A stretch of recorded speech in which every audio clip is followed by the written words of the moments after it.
Hello, everyone.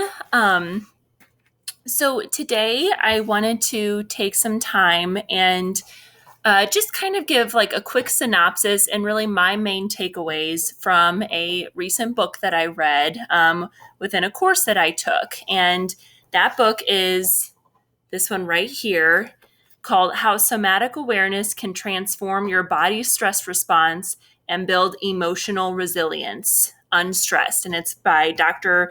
Alan Doherty. And I first just wanted to start by explaining why I chose to take this course in the first place. And as cliche as it sounds, it really had everything to do with COVID. Last year I just found myself in this predicament, in this situation of unfamiliarity and just not knowing how to cope or deal with all of the uncertainness. And I think prior to COVID, I would have confidently said that I did know how to manage my stress and I did know how to cope with it.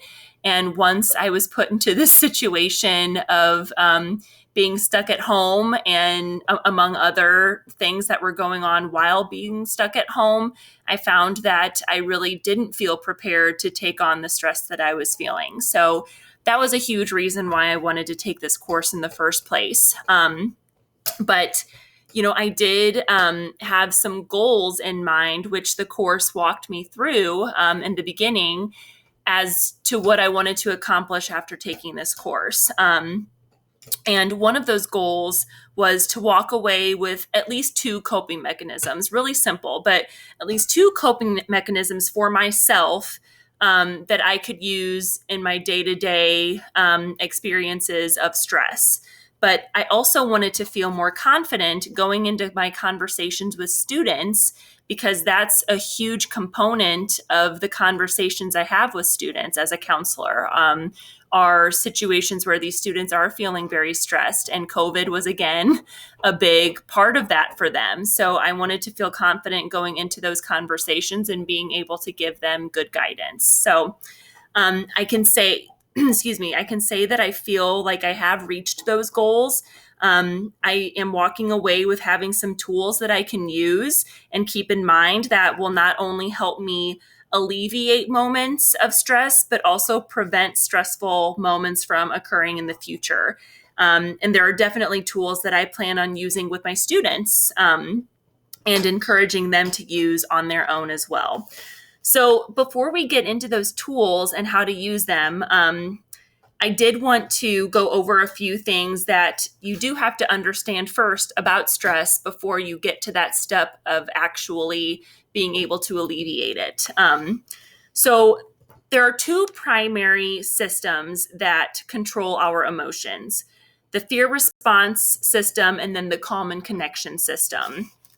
And that fear response system, as I'm sure a lot of you are already aware of and have heard of, that's the one we are in when we are stressed. Okay, so we're in this state when we feel a sense of threat.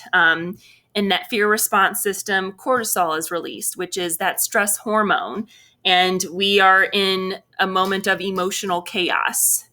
The calm and connection system is therefore the opposite, and that is a system where we feel more stable and we are in a state of psychological equilibrium. So during that calm and connection system, oxytocin is released, which is a good hormone to be released. And we are in a what's considered heartful emotional state. And that's something that Dr. Doherty goes over in this book and is a huge component of it, which we'll get into further in a little bit. So another thing to keep in mind within these systems is that emotional chaos is only going to produce more emotional chaos. Okay, but at the same end, heartful emotions are also going to produce more of the same as well. So that was a huge thing and a very important thing to keep in mind. So whichever system you are residing in most often, that's going to become your most dominant system that you are in and that you will continue to be in.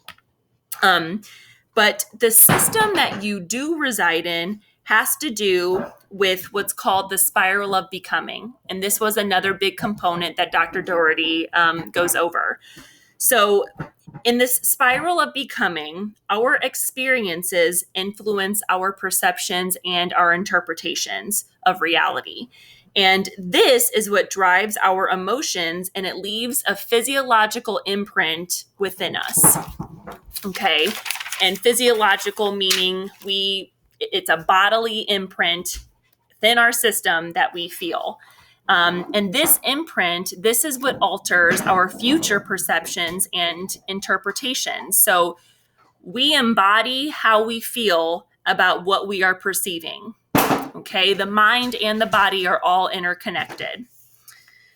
So we become conditioned to recognize things as threats based on our previous experiences. Okay, and the fear response system, it can be very overpowering. Okay, and because we sensed something as a threat previously, that overpowering nature is going to make us feel other things as threatening that are similar. But this is the good news, we are able to manipulate what we experience to create more desirable emotional states, but that takes intentional effort.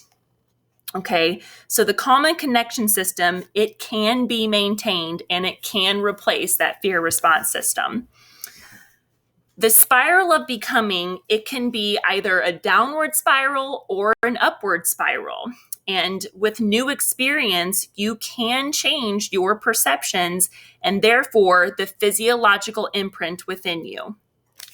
Okay, so this brings us to what I consider the most important piece to walk away with, which is stress can absolutely be managed by reducing the chaotic and life-degenerating emotions and effects and producing what is considered heartful emotion. So a conscious effort at creating positive and optimistic emotions and situations and experiences is one of the most important steps in managing your stress.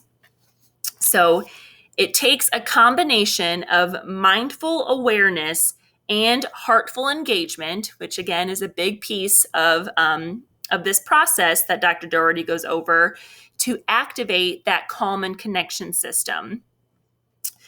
Mindful awareness, this is what allows you to subdue the emotional chaos.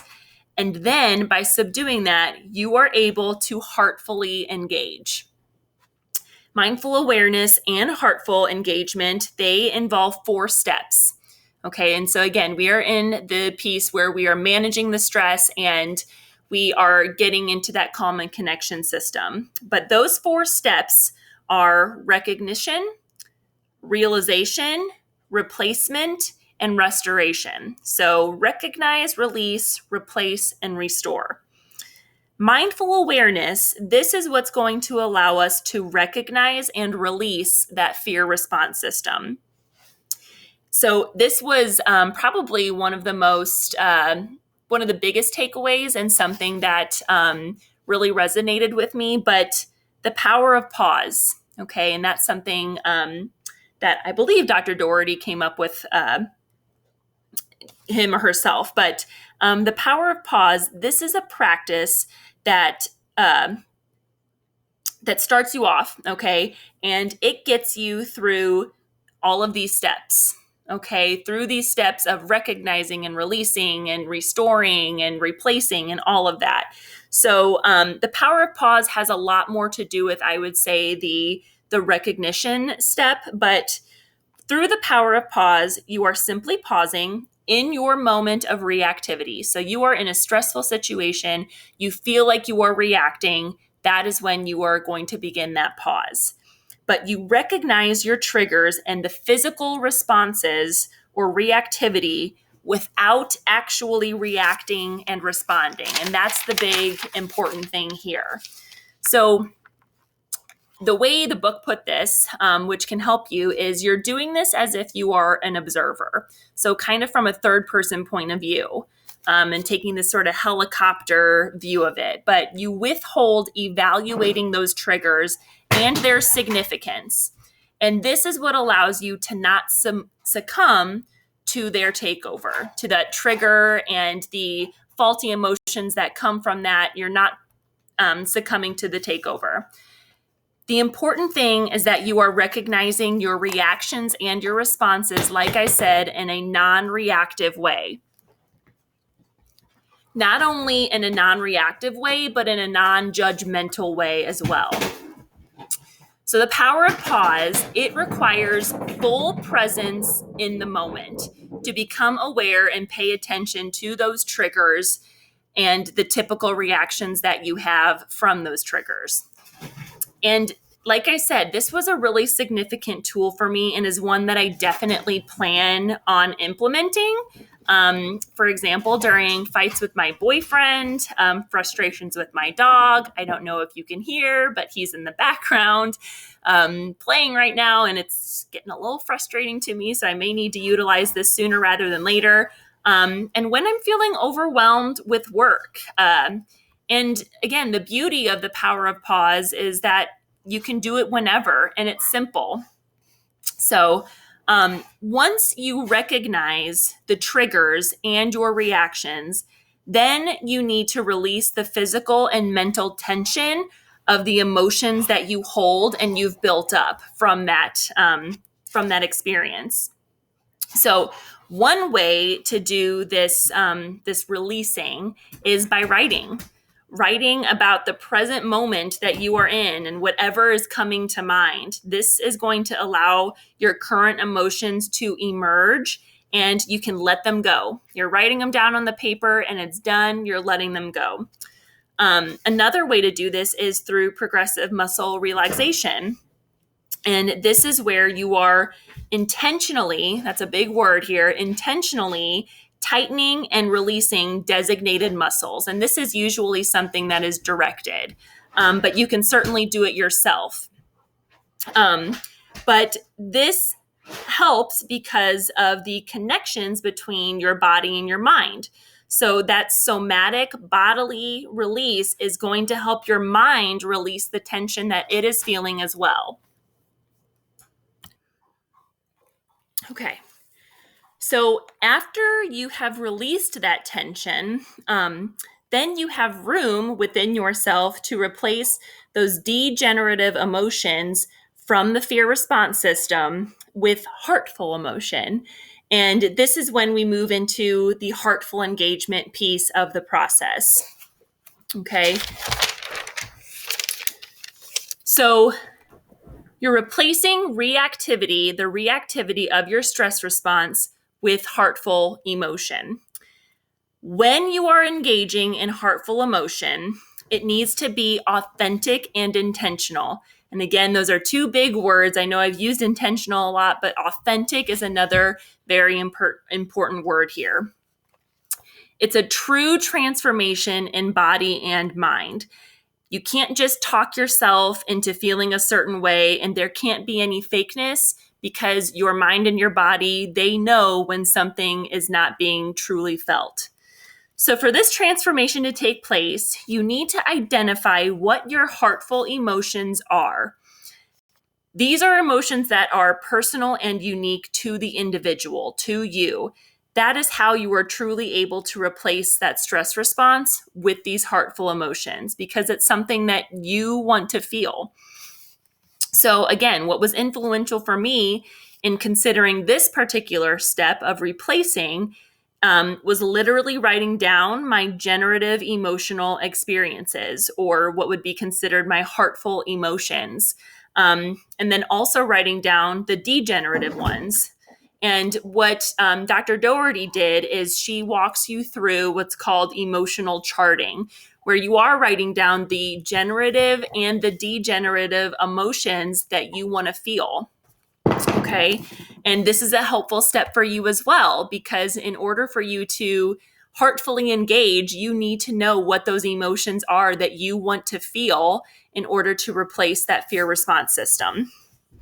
So to actively cultivate the heartful emotions that we do place significance on, there are two things that you can do, and I find these things to be really the most important and beneficial in managing stress. And this is definitely something I plan on using for myself, but also talking to my students about. So the first is what's considered the 3-to-1 ratio. This is intentionally creating more positive moments to negative moments, which leaves a more positive physiological imprint. Okay. And remember that physiological imprint, that is what influences our future experiences and our future perceptions and interpretations and all of that. So you think about that emotional charting that you did and what your heartful emotions are, or those life generating experiences. And you are intentionally creating moments that will shift you to those felt experiences. And this is what allows you, it allows you to feel in more control, because again, you are creating these moments and you are coming up with these experiences and you are driving them. So that's going to help with you feeling confident in managing your stress, because you do have some control in the matter. To go along with that 3-to-1 ratio, we create what's considered micro moments. Okay. And this is another important concept that's going to help tip that scale to where you are experiencing more positive than negative moments in your day-to-day life. So micro moments are small moments of intentional and heartful connection.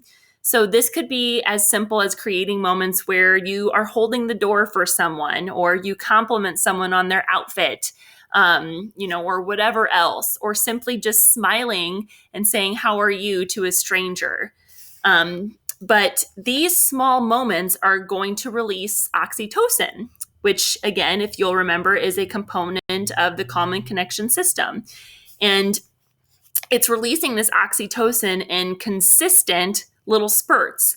And the more that you have these experiences, the easier it's going to be for your dominant drive to be that calm and connection system. And it's going to leave, again, that corresponding physiological imprint, which is going to influence how you perceive and interpret your future. So it's all like a domino effect. Again, important to keep in mind that these moments, they need to be truly felt. Okay, you are intentionally creating them, but they can't be faked. Wholeheartedly embrace these positive micro moments and create more to offset the scale of the negative moments you may have felt that you had throughout the day. In order for heartful engagement to be most beneficial and transformative, it needs to be practiced and often. And HEART, which is an acronym, HEART, this is what allows you to effectively enact that practice. So what HEART stands for is Heartful Emotion Affect Regulation Training. You notice the reactivity of the stressful experience without judgment, which is something that we've already gone over. You refocus the physiological response by releasing the tension in your muscles. You are doing some deep breathing, and that's going to help release the tension. And you use a grounded awareness. Then you are able to nurture the felt experience of heartful emotion and soak it all in. Through the practice of HEART, you focus on specific emotions that can heal problematic emotions and reactions present during stress. Okay. So the book, Dr. Doherty, she does outline ways to truly feel those emotions that can counteract and heal the problematic ones. For example, training yourself to be more aware of good things that are right in front of you to feel more gratuitous. Okay. And it's called the gorilla effect, which is based off of a study that was done in past history. But we tend to not notice things that are right in front of our eyes. And that includes the good things that are happening in our lives. But by doing this, you will feel more gratitude, which is going to heal that problematic emotion, chaotic emotion that you are feeling. Also, noticing what's actually going right in high stress situations and realizing that you do play a role in those things that are going correctly or well. And that helps you develop a sense of hope. Okay, so that's also something that is going to counteract those problematic emotions that you may be feeling. So I know that was a lot, but those were kind of the biggest takeaways for me. And I think a huge one from all of this that I just shared and reading this book is that mindful awareness and then leading into heartful engagement, this is going to restore our capacity for resilience and therefore flourishing. So stress, it blocks our ability to thrive. And we're all going to encounter stress. You know that. I know that. Everyone knows that we can't just never experience stress. But what's going to set us apart is if we can bounce back from the stressful state and flourish and thrive. So, big words here, but consistently, authentically, and intentionally, we need to engage in what we consider our heartful emotions. And this can shift us from a fear response system to a calm and connection system so that it does become the dominant system that we reside in. And by that being the dominant system, we will lead a much happier and healthier life in both mind and body. So I hope you enjoyed this. I do encourage you to read this book as well. It, I will say, is a little hard to keep up with at first, but I found it very insightful and very helpful. And yeah, so thank you for listening.